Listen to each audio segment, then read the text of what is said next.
অমুসলিমরা যদি কোনো পশু জবাই করে তাহলে সেটা খাওয়া জায়েজ আছে নাকি না জায়েজ? এক কথা না জায়েজ না, আবার এক কথা জায়েজও না।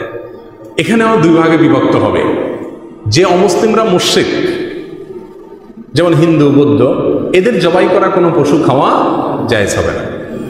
আল্লাহ সুবহানাহু ওয়া তাআলা কোরআনে কারিমে পরিষ্কারভাবে বলেছেন, ওয়ামা উহিল্লা বিহি লিগাইরিল্লাহ, যে পশু জবাই করা হয়েছে আল্লাহ ছাড়া অন্য কারোর নামে। আমাদের দেশে অনেক পীরের মাজারে অনেক গরু জবাই করা হয়, সেখানে আল্লাহর পাশাপাশি পীরের নাম নেওয়া হয়। এটাও শিরক, হিন্দুদের মতো এটা একই জিনিস। এই পশুর গোশত খাওয়া জায়েজ নাই। হ্যাঁ, অমুসলিমদের মধ্যে যদি আহলে কিতাব হয়, ইহুদি খ্রিস্টান হয়, তাহলে তাদের জবাইকৃত পশু খাওয়া যাবে, জায়েজ আছে। আল্লাহ সুবহানাহু ওয়া তাআলা সে প্রসঙ্গে কোরআন কারিমে বলেছেন, ওয়া তাআমুল লাযীনা উতুল কিতাবা হিল্লুল লাকুম, আহলে কিতাবদের খাদ্য তোমাদের জন্য হালাল, ওয়া তাআমুকুম হিল্লুল লাহুম, আর তোমাদের খাদ্য তাদের জন্য হালাল, তাদেরকে দিতে পারো।